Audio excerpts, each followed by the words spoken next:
وہ بجلی کا کڑکا تھا یا صوت ہادی، عرب کی زمین جس نے ساری ہلا دی۔ ٹھنڈا پا ہوا مجمع جلدی دم توڑنے کے لیے تیار ہو گیا ہے۔ آپ لوگ سو کر کے سننا چاہ رہے ہیں، دونوں ہاتھ اٹھا دیجیے انشاءاللہ۔ سمجھ میں آ رہا ہے؟ آپ لوگ سسرال میں ہیں یا کنڈال میں ہیں؟ یہ اندازہ ہو رہا ہے۔ 3 سوالوں سے میرا پیغام شروع ہو رہا ہے، بالکل آپ کو بائی پاس لے جا رہا ہوں۔ آپ سنتے سنتے تھک گئے، سنانے والے سناتے سناتے پک گئے، آپ اس طرح بیٹھ گئے جیسے مقدمہ ہار کر کے بیٹھ جاتا ہے۔ 3 سوالوں سے میرا پیغام شروع ہو رہا ہے، ساحل تک آپ کی کشتی کو میں پہنچا رہا ہوں۔ قرآن 3 کام کے لیے نازل ہوا، وہ 3 کام کیا ہے؟ پہلا، دوسرا اور تیسرا۔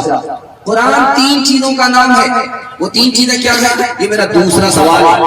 قرآن نے جان کی حفاظت کی، مال کی حفاظت کی، آبرو کی حفاظت کی۔ کس طرح جان کی حفاظت کی، کس طرح مال کی حفاظت کی، کس طرح آبرو کی حفاظت کی، میرا آخری سوال ہے۔ انشاءاللہ اخبار زیادہ قرآن کم پڑھیں گے، ہاتھ اٹھائیے۔ یہ دیکھیں جب تک آپ جگہ پر نہیں آئیں گے ہم آپ کا پیچھا چھوڑنے والے ہیں۔ 3 سوال سے میرا پیغام شروع ہو رہا ہے، دھیان سے اس کو سنیے گا۔ 3 کام کے لیے قرآن نازل ہوا۔ پہلا کام جس کے لیے قرآن نازل ہوا، اللہ کی عبادت۔ پورے قرآن کا آپ مطالعہ کیجیے۔ 3 کام کے لیے قرآن نازل ہوا۔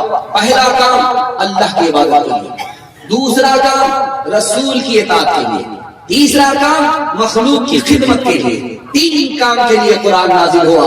3 کام پر ہم کھڑے ہوں گے، عزت کی چوٹی پر اللہ پہنچا۔ 3 چیزیں، قرآن 3 چیزوں کا نام ہے۔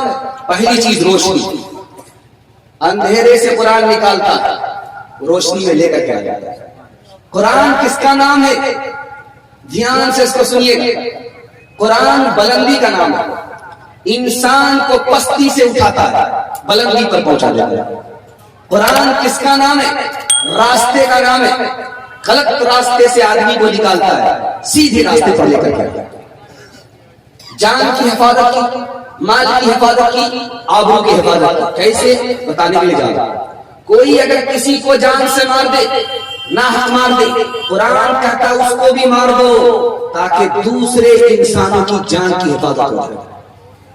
کوئی کسی کا مال چوری کرے، اس کے ہاتھ کاٹ ڈالو تاکہ دوسرے کے مال کی حفاظت ہو جائے۔ کوئی زنا کرے، کنوارا ہے، 100 کوڑے مارو۔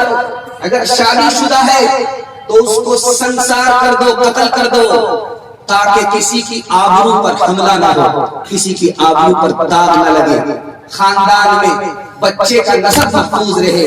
جان کی بھی حفاظت کی، مال کی بھی حفاظت کی، آبرو کی بھی حفاظت کی۔ انشاءاللہ قرآن پر ہمارا 100% عمل ہوگا، بالکل صحیح جا رہا، ہاتھ اٹھائیے انشاءاللہ۔ مردہ پر قرآن پڑھیں گے، ہاتھ اٹھائیے انشاءاللہ۔ طاقوں میں سجایا جاتا ہوں، آنکھوں سے لگایا جاتا ہوں، تعویذ بنایا جاتا ہوں، دھو کے پلایا جاتا ہوں۔ جب قول قسم لینے کے لیے تکرار کی نوبت آتی ہے، تب میری ضرورت پڑتی ہے